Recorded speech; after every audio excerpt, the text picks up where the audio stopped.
અઢી મહિનાના અલીને હૃદયમાં કાણાને લીધે જીવ જોખમમાં મૂકતા તેની સર્જરી કરી તેને નવજીવન આપતી નારાયણા હોસ્પિટલ અમદાવાદની વાસ્તવિક ઇમરજન્સી સ્ટોરી ઇનસાઇડર માંગ રજૂ કરી હતી.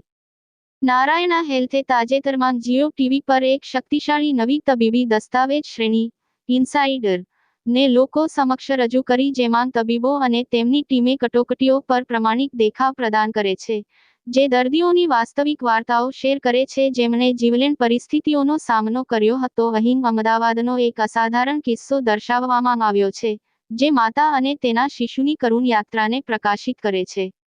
આ પ્રેરણાદાયી વાર્તાની ઉજવણી અને પ્રદર્શિત કરવા માટે નારાયણા હોસ્પિટલ, અમદાવાદે અમદાવાદ મેડિકલ એસોસિએશન AMA ના સમર્થન સાથે એક વિશિષ્ટ કાર્યક્રમનું આયોજન કર્યું હતું. આ કાર્યક્રમમાં આદરણીય મહેમાનો ડો. તુષાર પટેલ, AMA ના પ્રમુખ, અને ડો. ઉર્વેશ શાહ, AMA ના માનદ સચિવ હતા.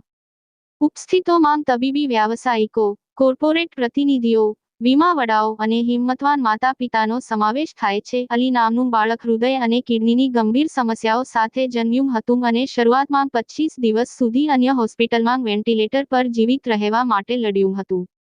પરિસ્થિતિના ગંભીર સ્વરૂપને ઓળખીને બાળકને તાત્કાલિક અમદાવાદની નારાયણા હોસ્પિટલમાં ખસેડવામાં આવ્યો હતો. અહીં ઇમરજન્સી સર્જરી ઝડપથી કરવામાં આવી. આખરે બાળકનો જીવ બચી ગયો. જી સર, ખાસ કરીને જે એક્સપિરિયન્સ જે હાર્ટ સર્જરી મારો એક આપું છું પછી વાલી બાબત. મારું નામ ડૉક્ટર અતુલ મસલેકર છે. હું નારાયણ વિદ્યાલયમાં 2012થી કાર્યરત છું as a senior consultant heart surgery બાબત. હું બાળકોનો અને એડલ્ટ બંનેનો ઓપરેશન કરું છું. હવે અલીનો જ્યારે અમારી પાસે પહેલો રેફરન્સ આવ્યો તો એક 3.4 કિલોનો બાળક જે ઓલરેડી જન્મથી 2 વાર વેન્ટિલેટર પર હતો અને અત્યારે પણ જ્યારે અમને રેફરન્સ આવ્યો તો વેન્ટિલેટર પર હતો, એક ન્યુનેટલ આઈસીયુની અંદર.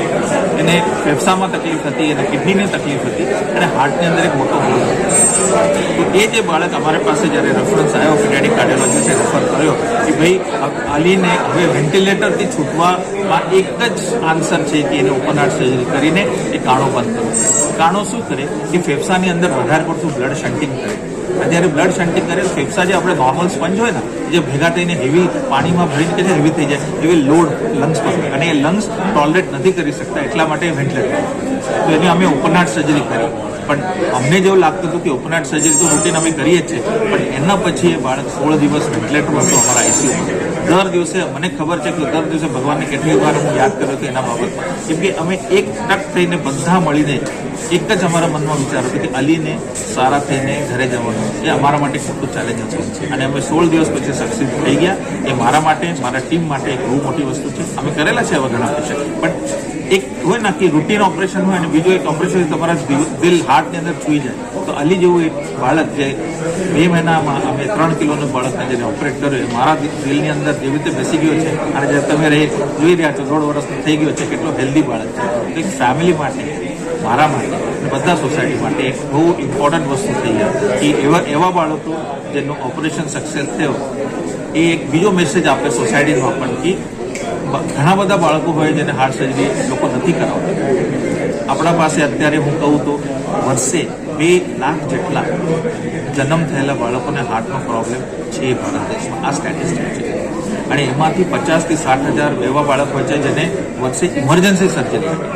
પણ બાકીના બાળકો છે હજી સુધી ગામડામાં જે રહે છે, એ સોશિયલ રીઝન્સ કહો, ફાઇનાન્શિયલ રીઝન્સ કહો, એના કારણે ઓપરેશન નથી થતી. તો એ બાળક કંઈ ના કંઈ આગળ જઈને એની અકસ્માત મોત થાય યા તો ગ્રોથ નથી થતી. એ જ જે ટ્રીટમેન્ટ અત્યારે ગવર્મેન્ટ કરી રહી છે, આયુષ્માન ભારતની અંદર કવર થઈ રહ્યા છે. 10 વર્ષ પહેલાં કુલ 25 ના 30 જ હોસ્પિટલ હતા જેમાં બાળકોનો હાર્ટ સર્જરી થતી હતી. અત્યારે 200-300 હોસ્પિટલ્સ એવા છે જે બાળકોનો હાર્ટ સર્જરી કરે છે. અત્યારે અમદાવાદની અંદર તમે જીવન મહેતા એક મોટી છે, અમે લોકો કરીએ છીએ. અહીંયા અમદાવાદથી દૂર 40 કિલોમીટરમાં સત્યસાઈ હોસ્પિટલ કાસંદ્રામાં છે, એ પણ કરે છે. તો એવા ઇન્સ્ટિટ્યુશન્સ હવે આવ્યા છે અને બાળકોને ટ્રીટમેન્ટ કરે છે. અને નાના બાળકો જે આપણા ભારત દેશના મોટા ફ્યુચર છે, તો એને અત્યારથી જ આપણે એવી રીતે ટ્રીટમેન્ટ કરીશું, એનું કરેક્ટ કરીશું, તો આ જ ફ્યુચર થવાનું છે. અને મારી ઈચ્છા એવી જ છે કે હું તો હવે 40 વર્ષથી આ કામ કરું છું, પણ યંગર જનરેશનના પણ જે છે એ બાયપાસ, વાલ રિપ્લેસમેન્ટ તો થવાનું છે, પણ બાળકનો ટ્રીટમેન્ટમાં અત્યારે જેટલા મોટા હોસ્પિટલ પાર્ટિસિપેટ કરશે એટલો આપણે દેશની હેલ્થ સુધરશે. Thank you. મારું નામ અક્ષયા છે અને હું અલીની મમ્મી છું. તો અલીની સ્ટોરી ચાલુ થાય છે જ્યારે હું 4 months પ્રેગ્નન્ટ હતી ત્યારે મને ખબર પડી હતી કે અલીને હાર્ટમાં હોલ છે. અને એના પછી મારું જ્યારે 8 monthsનું સ્કેન થયું ત્યારે મને ખબર પડી કે એને સ્મોલ કિડનીઝ પણ છે. તો બી અમે અલીને શેઠ હોસ્પિટલમાં એનો જન્મ થયો.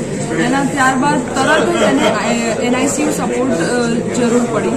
તો એ વેન્ટિલેટર પર હતો 3 દિવસ ત્યાં આગળ. ટોટલ ત્યાં અલી સ્ટે કર્યો 11 days. એને લંગ્સનું એક માઇનર ઓપરેશન થયું ત્યાં આગળ. એના પછી અમે ઘરે આવ્યા. એના પછી એને 1 દિવસ અચાનક તબિયત બહુ જ ખરાબ થઈ ગઈ. તો અમે એને નજદીકના પ્રાઇવેટ હોસ્પિટલ લઈ ગયા. ત્યાં એને ICUમાં રાખ્યો હતો. તો ત્યાં આગળ એને ન્યુમોનિયા થઈ ગયો હતો, જેના કારણે એને વેન્ટિલેટર પર મૂકવામાં આવ્યો હતો.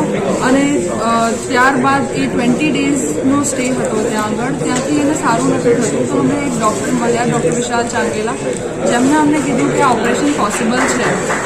તો અમે એમને એમના વાત માનીને અમે નારાયણ હોસ્પિટલ ગયા. ત્યાં અમને ડૉક્ટર અતુલ મસલેકર મળ્યા, જેમને કીધું કે હા, આ ઓપરેશન પોસિબલ છે, પણ ઓપન હાર્ટ સર્જરી થશે અને એ એટલે બહુ જ વધારે ચેલેન્જીસ અને ટફ હતું. પણ અમે ડિસિઝન લીધું કે અમે એનું ઓપરેશન કરીશું. ઓપરેશન થયા બાદ બી એને લગભગ 15-20 દિવસ વેન્ટિલેટર પર જ રહ્યો. એની કન્ડિશન્સમાં રોજ કંઈક ને કંઈક નવું જોવા મળતું હતું. કોઈક દિવસ પોઝિટિવ કલ્ચર રિપોર્ટ્સ આવતા હતા, ક્રિએટિનિન વધારે આવતું હતું, બધું બહુ જ બધું એવરીડે કંઈક અલગ અલગ આઉટકમ્સ આવતા હતા. પણ અત્યારે અલીને ખૂબ જ સારું છે. ઓપરેશન થઈ ગયા 15-20 દિવસ બાદ અમે ઘરે આવ્યા જ્યારે અત્યારે અલીને એકદમ નોર્મલ ઓપરેશન થયા બાદ એકદમ સારું છે. એન્ડ બધા ડૉક્ટર્સને, બધા પૂરી NH ટીમને હું થેન્ક યુ કહીશ. એ લોકોએ બહુ જ મહેનત કરી છે. અલી પાસે એના નર્સિસે માં જેમ ખ્યાલ રાખ્યો છે અલીનો. Thank you every